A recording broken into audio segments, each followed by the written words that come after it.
Hi, my name's Keith Cooper of Northlight Images. This is a short video about when you get a new printer, papers to pick, what papers work, what papers should you try, what papers should you start with, all sorts of things. Basically, if you get a printer like this, it's an 8550, A3 Plus, 13-inch, you don't expect necessarily for your first prints to come out at this sort of size. This is printed on a metallic paper, and it's one that needs quite a bit of practice with and to pick the right sorts of images.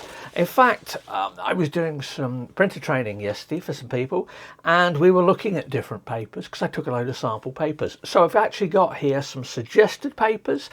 This is for the 8550, and the 8500, and what not to do. And what not to do is rush out and get yourself a sample pack like this. Now, this is a Hahnemuhle sample pack. It has 2 sheets each of a matte fibre, a glossy, a lustre and a pearl. Now, these papers will all work perfectly well with this, and Hahnemuhle make profiles for them.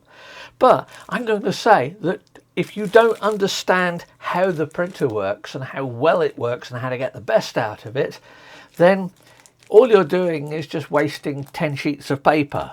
If you run these off, you're not really going to get any benefit from it. You get the benefit once you understand how to use the printer. And my suggestions for this particular one are 2 papers to get to start off with. One is a matte paper, Epson Archival matte.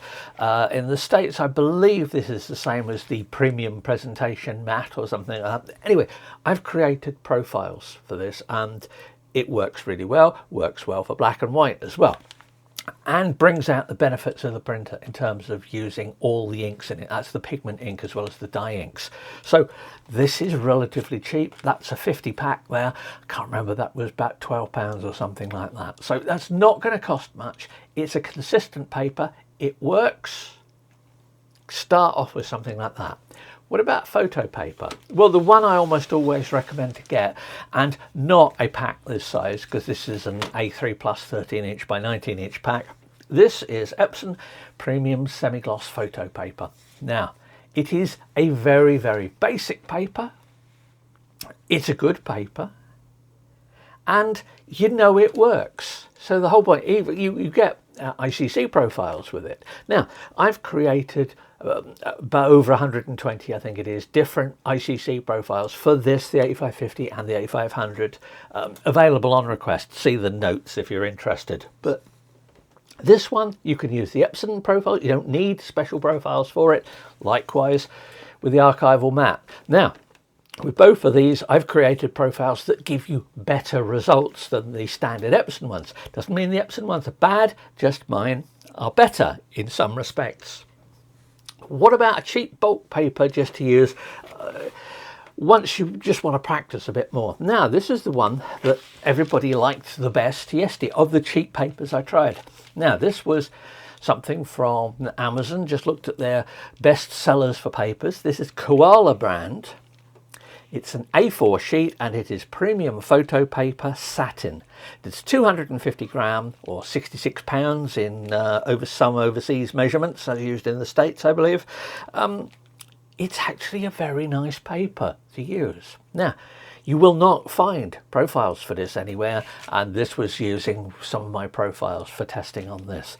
But everybody thought that just as a basic paper to experiment with, get something like that. This is broadly equivalent to this premium semi-gloss. It's a satin paper. As I say, the terms satin, luster, semi-gloss, they're all much of a muchness. So that's a cheap paper to get, and I forget how cheap that is, but it is pretty cheap paper. Get this to start with, the semi-gloss, and if you want to experiment a bit more, this one is surprisingly good, and it's a cheap Epson paper. Archival matte, as is known here, yeah, just get that. So there you have it. If you get yourself a new printer, don't rush out and get expensive test packs. By all means, once you are happy with your printing and you know what you're doing, try some like this. But I'm still going to suggest that 2 sheets of A4 is not enough to decide what you want to use, because Somebody else asked me about this. Is there a particular paper that goes with a particular style of photo or genre of photo? And no, there isn't. Anyone who says there is almost automatically wrong, because it's a matter of personal taste. There are some images will look better on some types of paper, but it depends how you display them, how you light them, all different things like that. This is just standard Epson Premium Luster, I believe. This is a cotton rag paper. They're all different things. I've done videos looking at all this different sort of stuff. So they have the simple one. Do not rush out and buy test packs. Get some basic papers. If you want to experiment something like that, or the Koala one there, have a look at those videos where I've covered stuff with this. Because if somebody says, ah, yes, well, that's fine for that. What about Canon? Well, similarly, I'd say they use a Canon semi-gloss, a Canon matte paper to start with. I don't have profiles for these ones here for the Canon printers that I've tested, but certainly for this one here, they work a treat. So there you go. Don't waste your money on packs until you know what you're doing. If you've got any questions, please do let me know. And as I said, if you're interested in the 8550 profiles, then they're all available. See the notes for that. Thanks for watching. Bye.